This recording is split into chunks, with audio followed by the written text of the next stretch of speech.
What's up la gang? Content de vous retrouver pour un nouvel épisode de Success Factory. Another week, another episode. Le podcast est reparti depuis maintenant 6 épisodes. Ça fait vraiment du bien de repartir la machine. Aujourd'hui, j'ai un petit secret à vous annoncer. Euh, Wavency déménage. On déménage, on bouge de bureau en fait à ClickSpace, là, pour ceux qui sont déjà venus. Même étage, mais on se fait bâtir un local 3 fois plus grand pour avoir un studio de contenu, un studio de podcast. Donc, le podcast va bientôt être filmé en live. Vous devriez voir ça sur les YouTube de ce monde. On va recevoir les invités à nos bureaux et faire des épisodes sur place. On est bien, bien, bien excités. L'apéro RH saison 2 aussi qui s'en vient.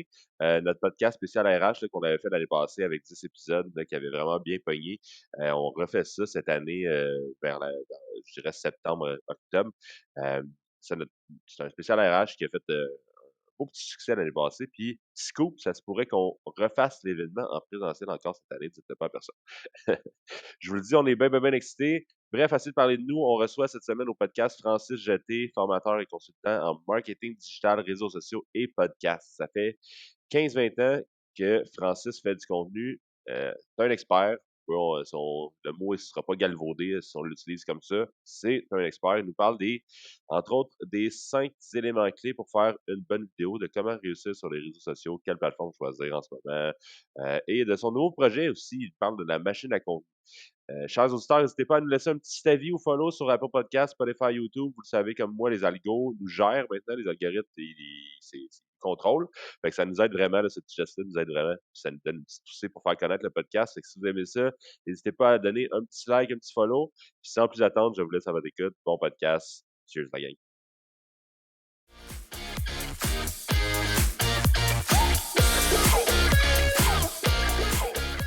Ah, parfait. Justement, c'est ça que je vais parler. T'es-tu plus junior au poulet ou McDouble? Moi, j'étais un McDouble avec extra sauce Big Mac. Sans joke, je voulais pas nécessairement te parler de burger, mais parce que je suis un fan de basket, on s'en est parlé, mais Simon aussi a joué pas mal au basket, puis toi aussi. Mhm.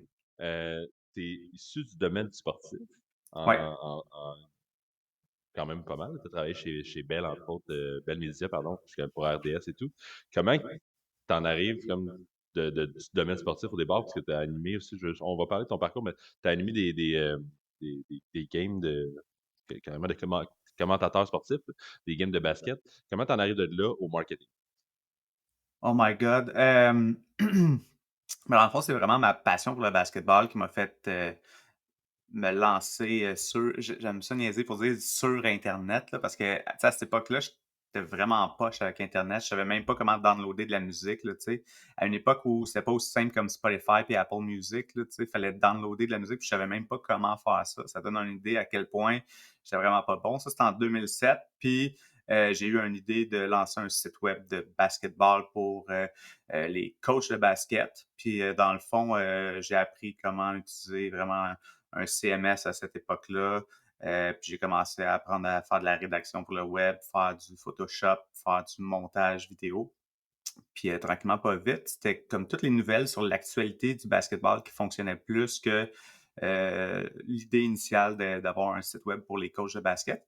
Fait que j'ai fait un petit pivot, puis j'ai changé la mission du site web pour vraiment couvrir l'actualité du basketball au Québec. Puis c'est à ce moment-là que j'ai commencé à faire déjà du branded content. Là. Fait que je couvrais les événements sportifs de basket au Québec. Fait que j'allais sur place, puis sur place, j'avais un kiosque.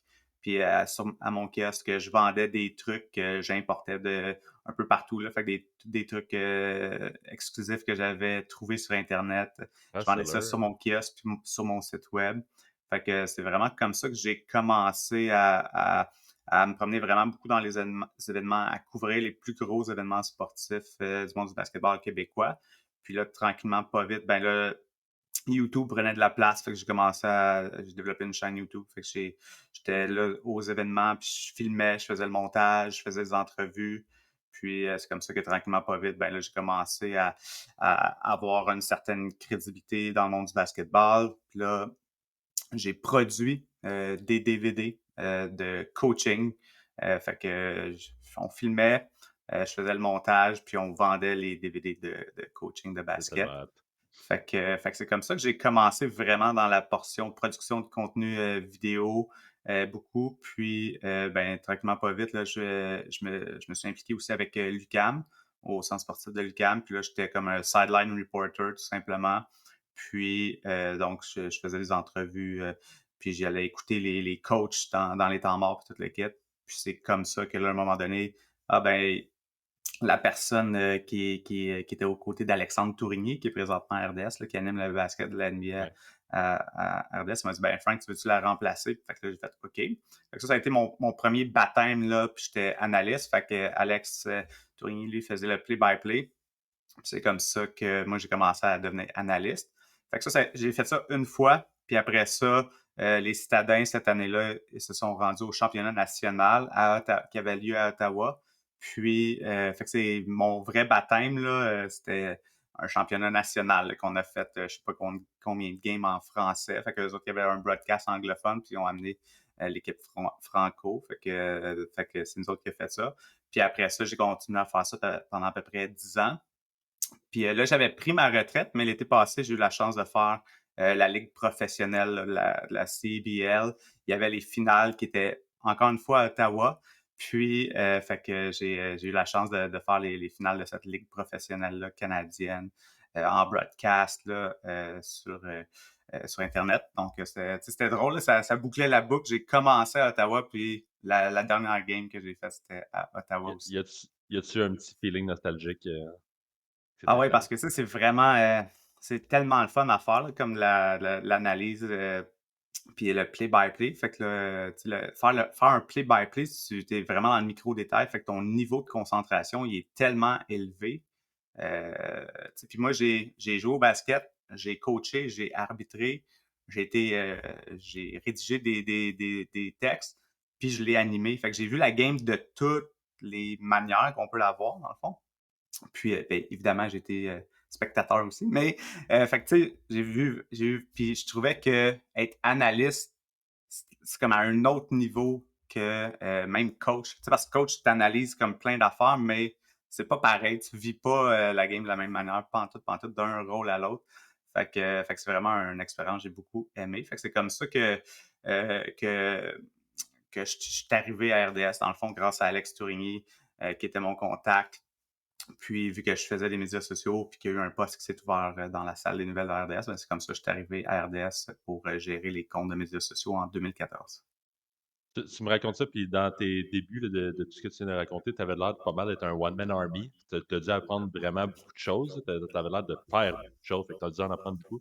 Ouais. C'est quoi les compétences transversales que tu verrais de ce moment-là que tu as fait ça, puis là, qui t'amène aujourd'hui dans comme la création de contenu, la stratégie, le marketing et tout ça? Ben, tu sais, c'est de comprendre Internet, puis de comprendre le contenu, en fait. Tu sais, je pense que c'est ça l'élément clé que j'ai vraiment appris. Tu sais, c'est de comprendre que dans le fond, la clé, c'est de créer du bon contenu qui intéresse le monde, dans le fond. Tu sais, puis ça a l'air vraiment cliché puis simpliste de même, mais c'est vraiment ça la clé. Tu sais, c'est de comprendre. Puis c'est ça que je me suis vraiment rendu compte. Il y avait des textes que je faisais puis que je voyais qu'il y avait comme pratiquement pas de clic dessus, puis il y a d'autres textes que là, tu fais comme, oh, crème, ça explose. Puis là, tu essaies de comprendre pourquoi, tu sais. Puis, fait que c'est vraiment cette curiosité-là aussi de. Puis moi, je suis un gars je viens du monde du sport, fait qu'on se l'est dit, hein, fait que je suis un gars bien compétitif. Puis, fait que moi, une des choses que j'aime du marketing numérique, c'est qu'on a des stats, on a des chiffres. Fait que, tu sais, toute la notion de performance, quand j'étais un coach de basket, ben les stats, les chiffres, c'est quelque chose que tu regardes. Ben, c'est la même affaire dans le monde du marketing numérique. Fait que c'est cette notion-là de dire comme, ben, les stats te permettent d'apprendre et de comprendre des choses, fait que de repartir de ça pour essayer d'améliorer aussi tout le processus de création de contenu ou la sélection des sujets en tant que tel. Tu sais. Fait que ouais, ça, c'est vraiment comme des éléments clés, mais aussi la curiosité. Fait que quand j'ai commencé, tu sais, il y a tellement de choses à apprendre. Tu sais. Le SEO, la rédaction web, tu sais, la distribution des contenus, déclinaison des contenus, tu sais, fait qu'il y a tellement de choses à apprendre, ça évolue tellement vite que tu sais, cette notion-là d'être curieux, je pense quand même un élément clé aussi dans la game du marketing numérique.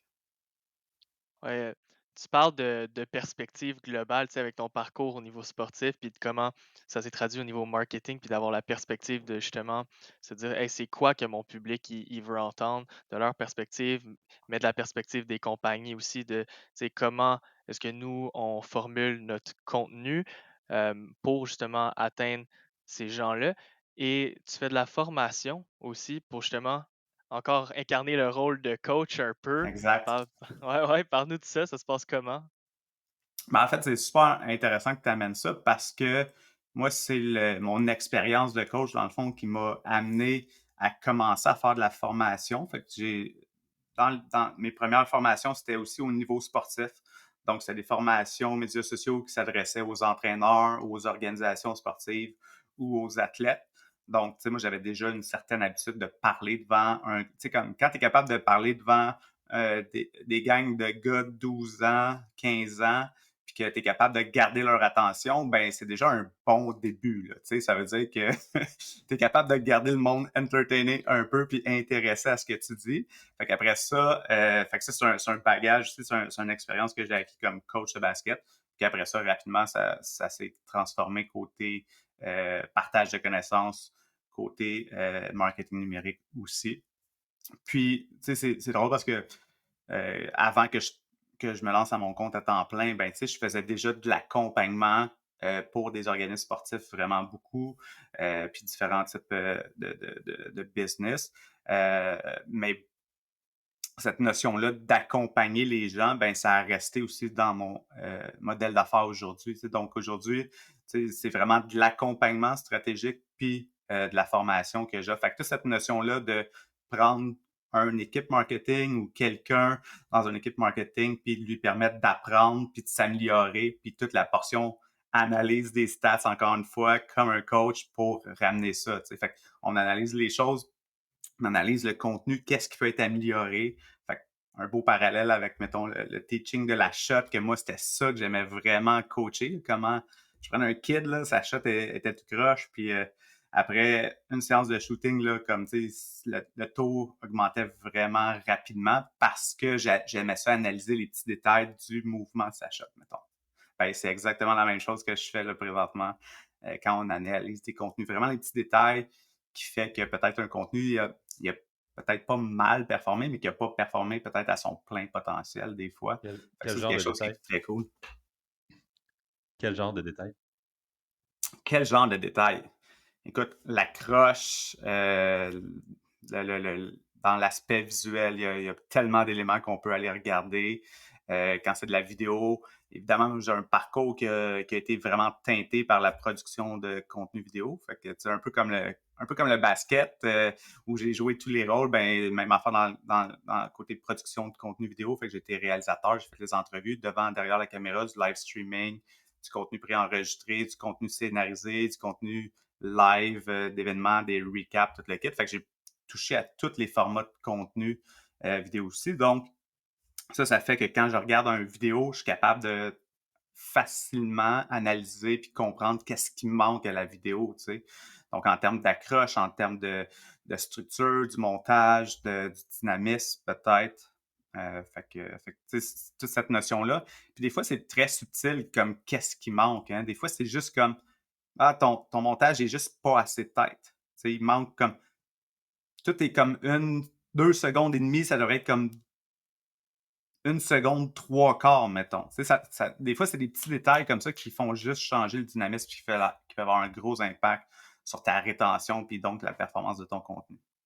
Ouais, ouais, ouais, absolument. Puis là, récemment, tu sais, je pense que tout le monde est au courant, là, les short form videos, les vidéos courtes, TikTok, Facebook, Reels, Instagram Reels, YouTube Short, c'est vraiment ça qui explose en termes de nombre de vues, en termes de garder l'attention des gens sur les plateformes et de se faire connaître. Tu sais, si tu avais à nous dire, tu sais, étape 1, 2, 3, 4 dans une vidéo short, c'est quoi tes incontournables? En fait, les 5 éléments clés d'une vidéo, c'est numéro un, c'est ton accroche. Fait que ton accroche, c'est 2 éléments. C'est qu'est-ce que tu as côté visuel dans les 2 premières secondes. Là. Avant, on disait 3 premières secondes, mais sur TikTok, maintenant, on parle de 2 secondes. Fait que c'est qu'est-ce qu'on voit visuellement. puis ton texte. Ça te prend absolument un texte dans tes 2 premières secondes. Sinon, ça te prend vraiment une vidéo comme ça te prend quelque chose de fou, là, tu sais, une vidéo genre la Red Bull, que tu as comme quelque chose d'incroyable qui se passe. Peut-être tu as moins besoin de texte à ce niveau-là, mais la majorité, sinon, des entreprises qui ont créé du contenu, ben ça te prend un texte d'accroche aussi. Fait que dans ce texte d'accroche-là, c'est quoi qu'on va retrouver? Ben, ça peut être un pain point dans lequel ta clientèle cible va se retrouver. Ça peut être un fait saillant, une statistique, une question que justement ta clientèle cible se pose. Fait que vraiment un texte qui va faire comme « Oh, t'as mon attention », puis rapidement, tu identifies le sujet de ta vidéo, puis pour que ton client rapidement il comprenne dans le fond pourquoi je devrais passer du temps à regarder cette vidéo-là. Fait que ça, c'est vraiment comme l'élément le plus important, tes 2 premières secondes, avec soit ton texte ou qu'est-ce qu'on voit à l'écran. Est-ce qu'il y a de l'émotion? Est-ce qu'il y a du mouvement? Est-ce qu'on se pose la question comme qu'est-ce qui se passe, etc., etc. Fait que vraiment trouver une manière de capter l'attention pour pas que la personne skip après 2 secondes. Donc, pas de bonjour la gang, bienvenue. Non, ça, on fait pas ça. Sur du short form vidéo. Fait que vraiment tout de suite rentrer dans le vif du sujet. Fait que ça, c'est vraiment l'élément numéro 1. Après ça, le deuxième élément clé, c'est d'avoir un genre d'intro.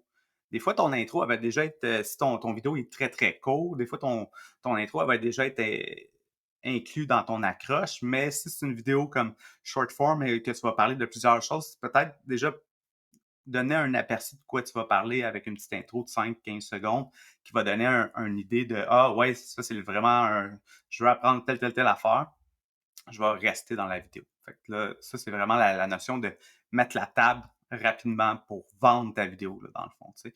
Évidemment, si on est dans une vidéo un peu plus storytelling ou si on est dans une vidéo un peu plus comme d'engagement ou est-ce qu'on c'est plus divertissant ou quoi que ce soit, ben tu n'auras peut-être pas cette notion-là d'intro, mais rapidement, tu veux pas que la personne se pose la question qu'est-ce qui va se produire. Si on regarde une vidéo de MrBeast, ben tout de suite, dans les premières 15 secondes de sa vidéo, on sait tout qu'est-ce qui va se passer. Il nous raconte déjà les éléments clés.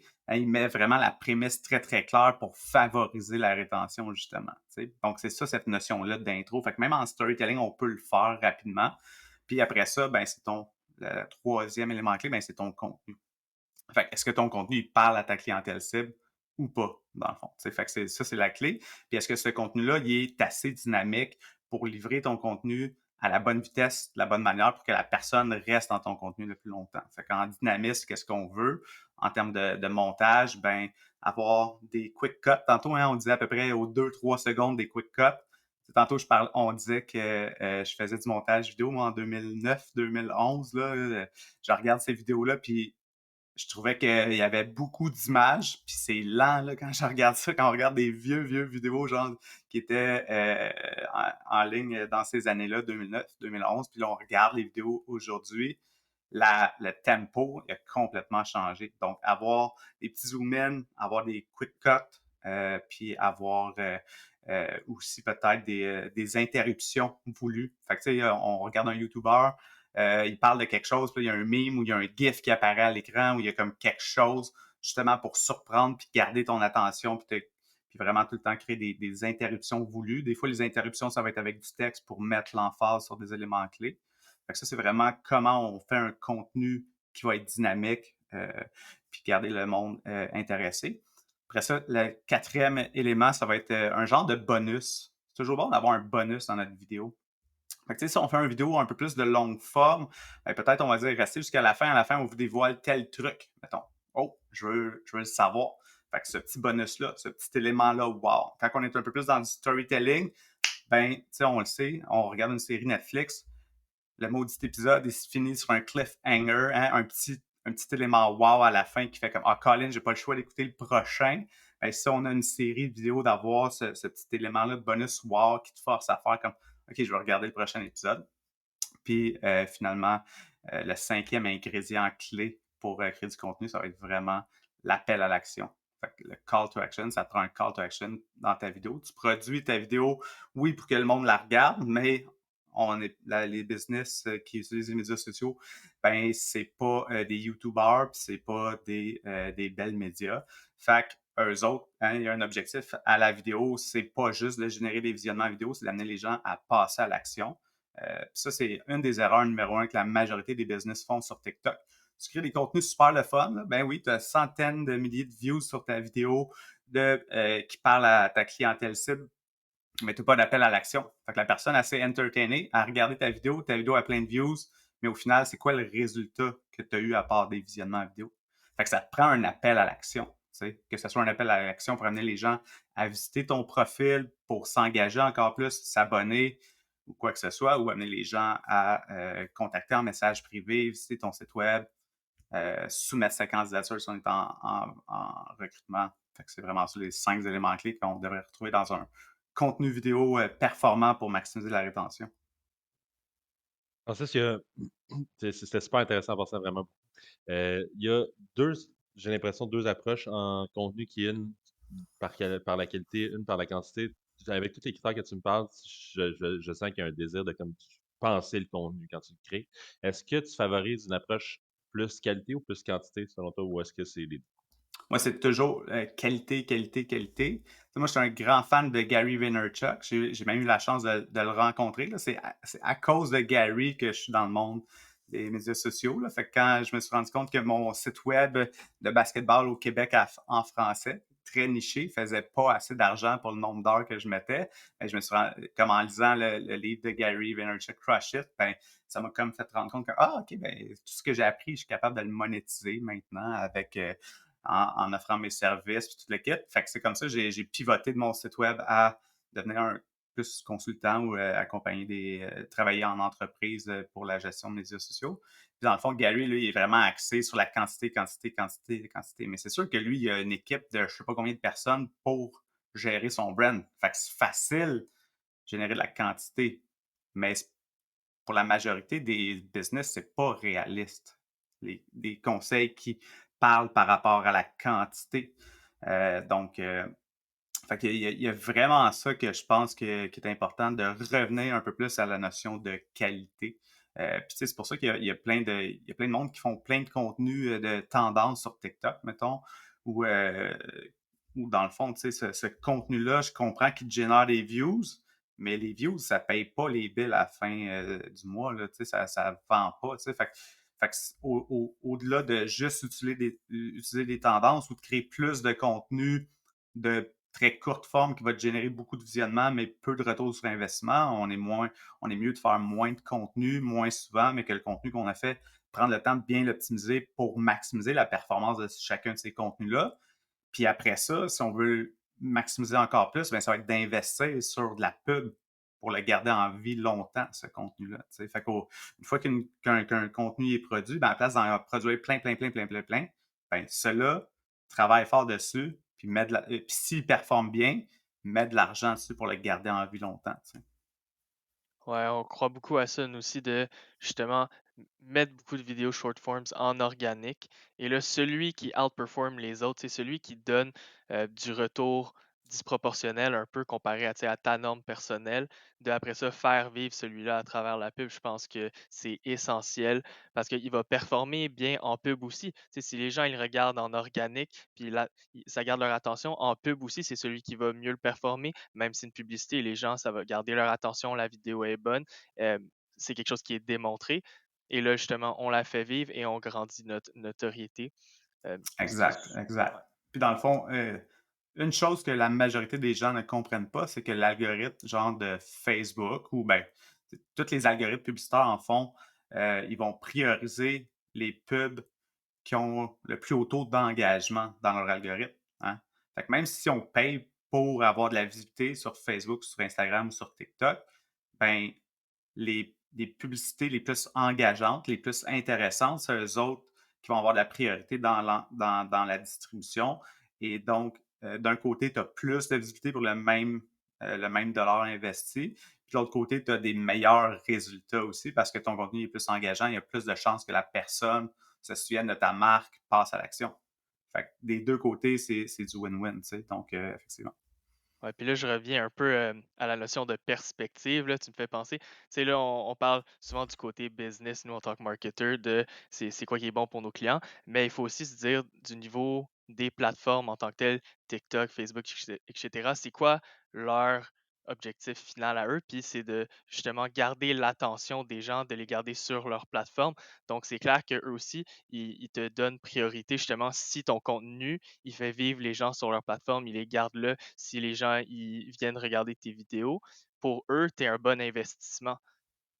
Exact, exact. Parce que la dernière chose que Facebook ou TikTok ou YouTube veulent, c'est des pubs tellement poches que le monde se décide de se désabonner. En fait, YouTube, ils ont peut-être avantage d'avoir des pubs vraiment poches parce que là, ça te force à payer le 10$ pour subscribe au maudit YouTube Premium qui n'arrête pas de t'envoyer le petit pop-up. Mais L'effet à 30 à jours. part YouTube, toutes les autres plateformes ont pas avantage à te passer de la pub trop plate, effectivement. Francis, t'es un peu comme moi, là, un gars de projet. Ça se voit avec tout ce que tu viens de raconter. Puis, tu as ta formation, tu as ta business. Je suis sûr que tu as des projets on the side. Qu'est-ce qui occupe la majorité de ton temps dans tes projets on the side, là? Ben, présentement, dans le fond, tu sais, beaucoup en accompagnement client. Fait que, tu sais, moi, j'ai décidé de monter une business où est-ce que je serais tout seul. Puis une business où est-ce que j'exécute pas grand-chose pour les clients. Je suis plus en mode accompagnement, comme on le disait tantôt, puis plus en mode coaching. Puis moi, l'affaire que j'ai le plus faire, c'est prendre le temps de faire des beaux documents là, de 12 pages d'analyse que là, tu donnes à ton client, puis ton client, il regarde pas puis qu'il exécute pas. Hein? Fait que j'ai beau te donner des recommandations dans un beau deck de présentation. Si tu fais rien avec, ça n'a rien donné. Hein? Ça va être l'exécution au bout qui va avoir le plus de valeur. Fait que c'est pour ça que moi, avec le temps, j'ai vraiment fait évoluer mon niveau mon offre de service. Puis c'est vraiment plus basé sur de l'accompagnement. Fait que dans le fond, ça, c'est vraiment ce qui m'occupe le plus là, présentement. Fait que j'ai des accompagnements qui sont plus comme des consultations éclairs. Fait que c'est des 60 ou des 90 minutes. Tu as besoin d'un deuxième avis sur une campagne publicitaire ou tu as un projet qui s'en vient. Tu te demandes quel contenu faire ou tu as besoin d'un audit rapide. Là, puis tu te dis, ah, mon contenu pour tel client, ça marche pas ou mon contenu pour notre business à l'interne, ça marche pas, puis on comprend pas qu'est-ce qui marche pas ou on comprend pas. Fait que ce genre un petit audit rapide là, pas un audit que je te charge, je sais pas combien, puis que là je repars, puis j'analyse ça pendant des heures de mon côté, puis que je te reviens avec un beau document. Non, on le fait live, puis on va de manière super gros pratico-pratique. Fait que ça, c'est vraiment de l'accompagnement plus à la carte court terme, puis de l'accompagnement plus long terme, là, des 3 mois, mettons, ou vraiment un accompagnement mensuel. Fait qu'une fois par mois, on regarde tes stats ensemble avec un dashboard tout le kit. Fait que ça, c'est vraiment comme ce qui occupe le plus mon temps avec les formations. Fait que je donne les formations de groupe avec Zarta, puis je donne les formations aussi privées en entreprise. Fait que il y a ça. Puis sinon, ben, j'essaie de garder du temps pour ma création de contenu, puis garder du temps aussi pour mon podcast, le Social Show. Fait que ça, c'est quelque chose qui demande quand même beaucoup de temps. Hein, les gars, vous savez, vous êtes pas à votre premier podcast. Fait que là, hein, on sait que c'est demandant en temps, en termes de planification, en termes de s'assurer d'être bien préparé pour la discussion, puis après ça, la distribution, déclinaison des contenus. Fait qu'un podcast, ça demande quand même du temps. Puis finalement, ben évidemment, là, je suis en train de travailler sur un projet qui s'appelle la machine à contenu. Fait que la machine à contenu, c'est un outil qui va aider pas mal tout le monde, que ce soit un freelance ou que ce soit une petite agence ou une équipe marketing interne ou un gestionnaire de communauté tout seul là, à l'interne. C'est un outil qui aide à toutes les étapes du processus de création de contenu, fait de l'idéation, fait capturer les idées, capturer les inspirations qu'on va trouver à droite, à gauche, toute la notion de aspect stratégique aussi. Fait que c'est beau créer du contenu, mais comment on s'assure que c'est aligné à nos objectifs d'affaires, comment on s'assure que ça parle à notre clientèle cible pour cet objectif d'affaires-là. Fait qu'il y a vraiment l'aspect stratégique aussi. Puis il y a toute la portion calendrier de contenu, dans le fond. Puis dans l'aspect calendrier de contenu, un des éléments clés qu'il y a dans la machine à contenu, c'est un outil de gestion de tâches lié au contenu. Okay? Donc, tu as une idée de contenu, puis là, tu te dis, OK, ce contenu-là, c'est un Reels. Tu cliques sur le petit piton Reels, tu as toute ton checklist des best practices pour créer un Reels qui performe bien. Tu prends ça, tu drags ça dans ton outil de gestion de tâches, puis tu es capable de taguer les bonnes personnes à qui tu veux déléguer ça, puis te mettre tes dates d'échéance dedans. Fait que ça, c'est vraiment un des éléments clés de la machine à contenu, là, cette notion-là de s'assurer qu'on produit du contenu qui va bien performer, puis être capable de déléguer des tâches, puis de rien oublier dans notre checklist. Puis après ça, il y a toute la portion aussi, analyse des contenus. Fait qu'une fois que le contenu est publié, on a une section qui favorise l'analyse, qui favorise le recyclage des meilleurs contenus, qui favorise aussi l'investissement en publicité sur les meilleurs contenus, puis comment on se débarrasse rapidement des pay contenus pour pas en refaire trop souvent. Hein? Fait que c'est vraiment ça, la machine à contenu. C'est un template présentement dans Notion, c'est un outil dans Notion qui aide avec toutes ces étapes-là du processus de création de contenu. Puis, je suis en train de finaliser ça là, pour que ça soit quand même le plus complet possible. Il y a un outil de hashtag dedans, il y a un outil de gestion du brand guidelines, mettons, le ton de la marque, tes couleurs. Fait que c'est vraiment très, très complet. Super complet, ça rejoint ce que tu disais sur quality over quantity, de garder ça focus au max, là, puis de pousser tout le contenu dans la même direction. Oui, Hyper. tout à fait, tout à fait. Tu sais, puis je trouve que, tu sais, comme souvent, c'est ça, les gens ils sont actifs sur les médias sociaux pour cocher des ah, c'est fait, on a publié, tu sais, pour nourrir un algorithme. Mais tu sais, l'algorithme, lui, là, tu publies une fois par jour ou une fois par mois, il s'en fout dans le fond. La seule affaire qu'il veut, c'est est-ce que ce contenu-là est intéressant pour le monde qui sont sur ma plateforme, tu sais. Fait que, dans le fond, la clé, c'est de ne pas juste publier pour publier. Tu sais, ton fameux bonne fête des mères, tout le monde s'en fout de ça, là, tu sais. Fait que c'est comment tu crées un contenu. Tu sais, ça, c'est un contenu qu'on va faire pour dire check, on a publié. Mais ça n'a pas de valeur, ça n'a pas de retour sur investissement sur ta business. Fait que comment tu t'assures que chacun de tes contenus sont plus alignés à un objectif d'affaires? Puis, fait que, je pense que c'est ça qu'il y a beaucoup d'entreprises avec lesquelles on a de la misère. Puis, l'autre élément aussi, c'est que souvent, l'autre erreur que je vois vraiment trop souvent, c'est que la stratégie pour un projet, c'est de faire un post. Tu sais, c'est quoi ta stratégie pour ça? On va poster sur les médias sociaux. OK, mais genre, un post, tu sais, comme ton post va rejoindre genre 30-40% de tes abonnés seulement. Puis c'est ça ta stratégie, tu sais, pour un lancement de projet ou ton offre d'emploi. Ah, on va faire une publication sur Facebook, une publication sur LinkedIn, puis là, c'est fini. Puis là, tu dis, ah, ça marche pas les médias sociaux. Ben non, c'est sûr.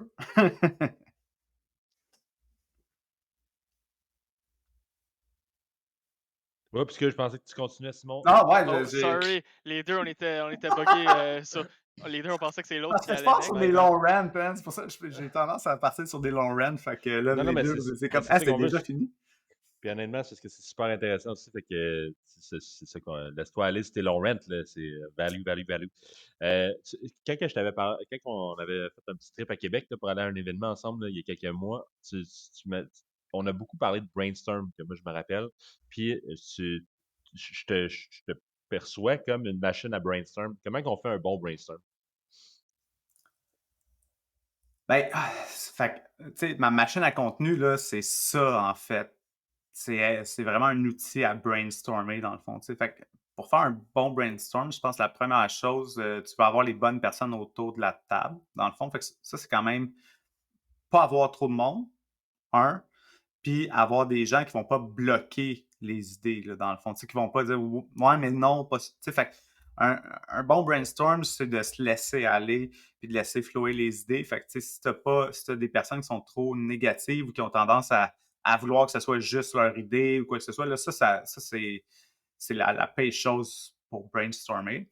Puis ensuite de ça, je pense qu'il faut que ce soit très, très clair c'est quoi l'objectif du brainstorm. Fait qu'on c'est un sujet, c'est un projet, puis il faut que le brainstorm soit vraiment clair, le sujet du brainstorm soit vraiment clair. Puis c'est quoi l'objectif aussi? Hein? Fait que moi, je pars tout le temps de l'objectif.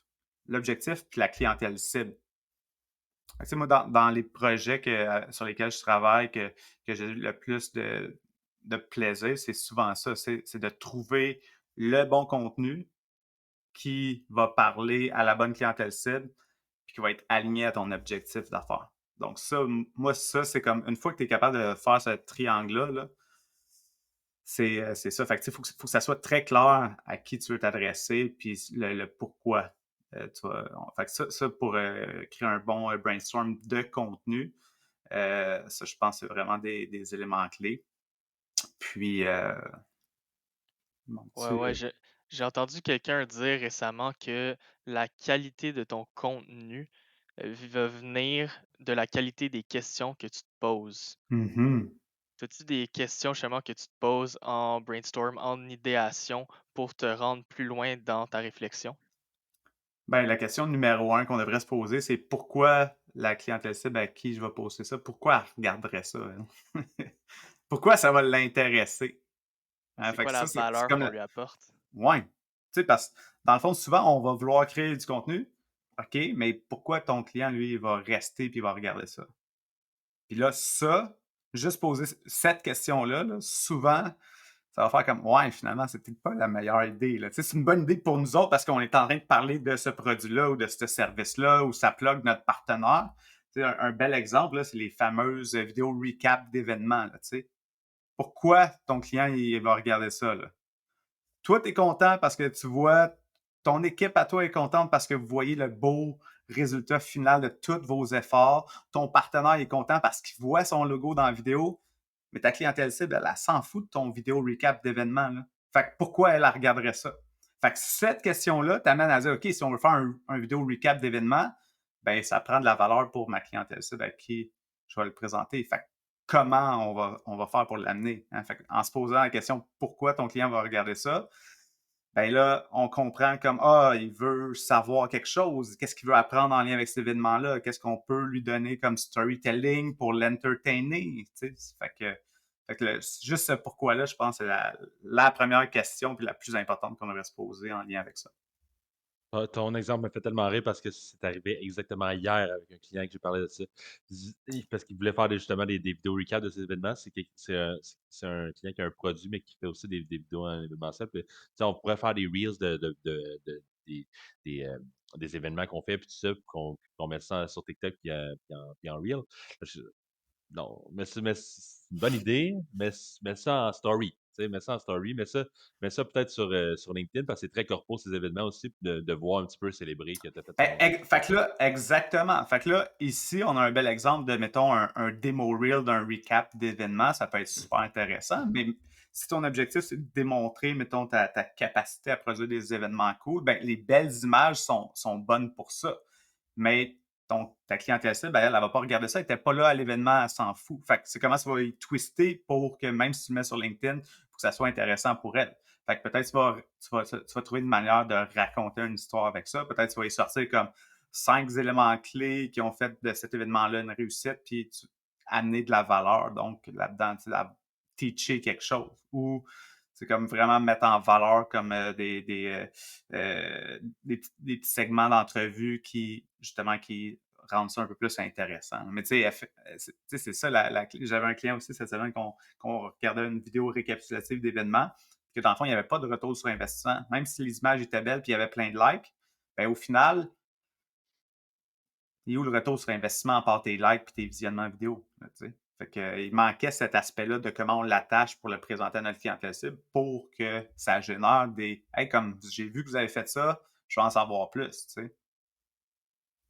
Toi qui fais du contenu présent pas mal, là, puis que tu en fais avec tes clients et tout ça sans arrêt, y a-tu des focus sur des plateformes en ce moment que tu as qui sont comme unusual à ce qu'on voyait il y a un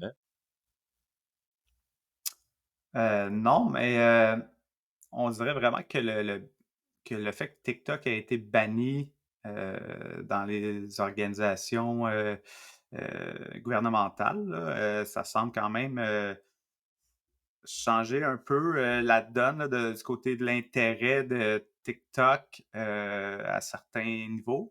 Fait que ça, je l'ai ressenti, là, moi, je l'ai vu là, concrètement, qu'on dirait je m'en fais moins parler ou on veut s'améliorer sur Instagram, puis on veut repasser plus de temps sur Facebook parce que là, Facebook a quand même eu des bons résultats. Puis Ouais, le qu'est-ce fait que tu que penses de Facebook présentement?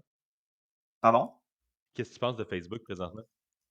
Ben, Facebook, c'est super intéressant. Qu'est-ce qui commence à se produire sur la plateforme? Je pense pas que les jeunes vont retourner, mais Facebook, ils ont, pour la première fois, là, depuis une couple de mois, On a vu les gens revenir plus souvent puis commencer à passer plus de temps sur la plateforme, entre autres à cause de la modification de l'algorithme qui recommande de plus en plus de contenu. Fait que présentement, c'est au Q1 là, 2023, les résultats de Facebook, c'est que 20% des contenus dans un fil d'actualité moyen proviennent des recommandations.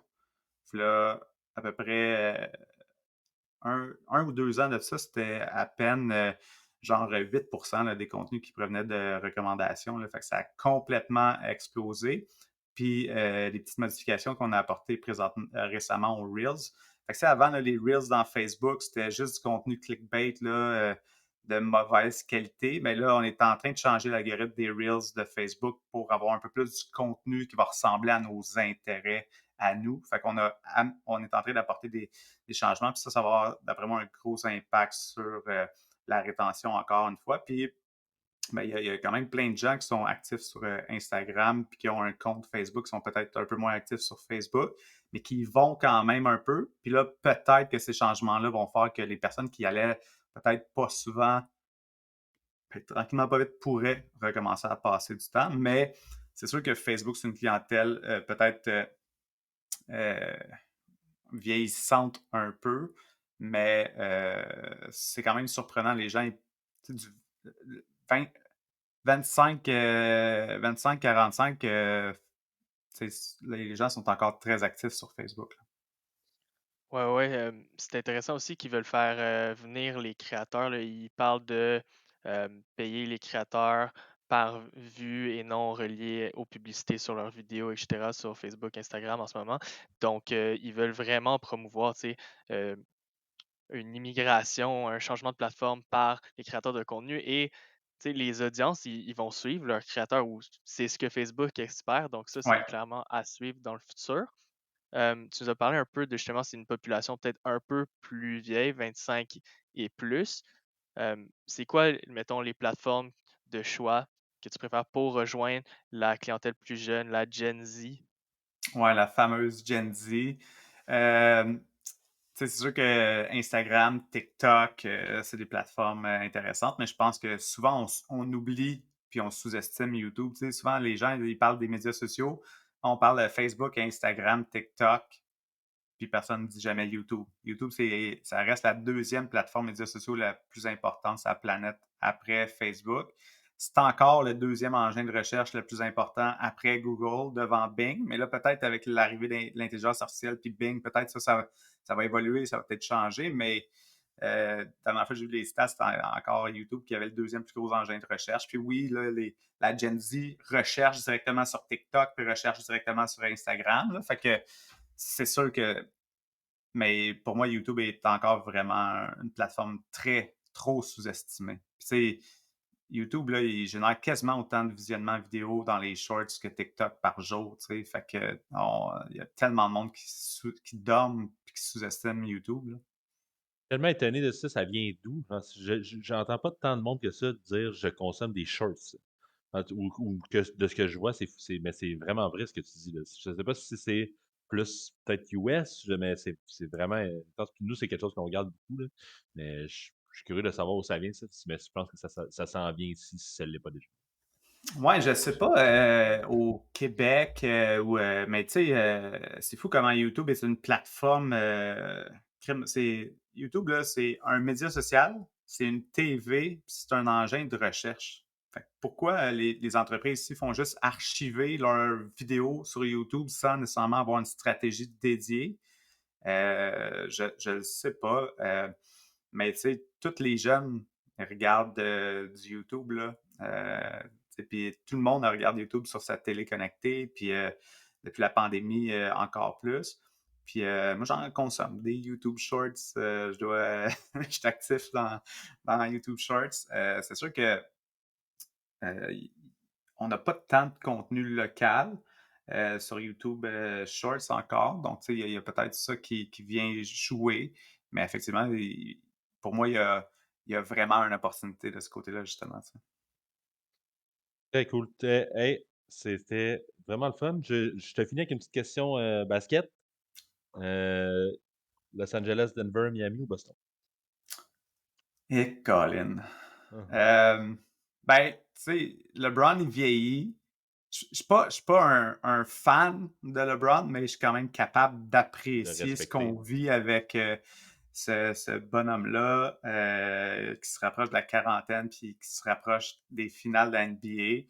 Fait que je pense, j'ai jamais été un fan des Lakers, puis LeBron, j'ai souvent rooté plus contre lui que pour lui, même si j'apprécie son greatness. Mais je pense que ce serait le fun, un Lakers-Celtics en finale, là, parce que là, les deux équipes ils ont le même nombre de championnats.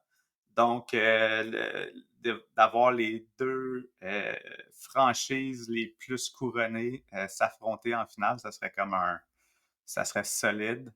Puis je pense que ça serait le fun que ce soit LeBron qui aille le chercher, mais un petit dernier peut-être pour couronner c'est quand même assez. Merci pour vrai, Francis. Je m'attendais à justement l'aspect compétitif, le fait d'avoir la transversalité du sport et le marketing. Fait que le compétitif, t'es super analytique. Je pense que si j'avais à te décrire sur un mot, c'est multidisciplinaire. Puis ça a l'air excessivement bien te servir. Tu sais définitivement de quoi tu parles. Fait que merci d'avoir été là. Je te laisse te plugger. Où est-ce qu'on te trouve? Comment qu'on trouve la machine à contenu? When does it happen? Ben, when does it happen? Je ne sais pas encore. Là. C'est un ongoing project. Puis je suis way past le bêta test. Mais je continue à travailler pour améliorer ce produit-là pour avoir un lancement qui va faire que les gens vont faire wow. Fait que la machine à contenu, juste chercher machine-à-contenu.ca, machine à contenu avec un s.ca. Puis il y a comme un genre de page, de landing page là, pour rentrer vos informations si vous voulez en savoir plus quand elle va être lancée. Puis sinon, c'est sur LinkedIn que je suis le plus actif, mais sinon, je suis actif sur pas mal toutes les plateformes, Instagram, TikTok, LinkedIn, YouTube. Puis le Social Show se retrouve sur toutes les plateformes médias sociaux et sur toutes les plateformes de Spotify, Apple Podcasts, etc. Puis, je fais pas assez de contenu vidéo, mais peut-être que ça va s'en venir. Peut-être que je vais mettre un peu plus de temps là-dessus. Practice what you preach. Pardon? Bref, j'ai dit practice what you preach. Ouais, ben c'est ça, tu sais. Mais j'arrête pas d'en parler quand je parle de l'importance de la vidéo. Tu sais, c'est pas pour rien que j'ai développé un podcast où est-ce qu'on crée du contenu vidéo, que je suis pas tout seul. C'est parce que j'ai ça créer du contenu vidéo tout seul. Fait que je trouve quand même des moyens. Hein. Fait que, il y a de se trouver des excuses pour pas le faire pantoute, puis il y a de trouver des solutions pour le faire, même si je suis pas tout seul avec la caméra. Fait que voilà. C'est le travail. Pour vrai, Francis, c'était vraiment fait. Merci d'avoir. Merci à vous deux, les boys. C'était super cool.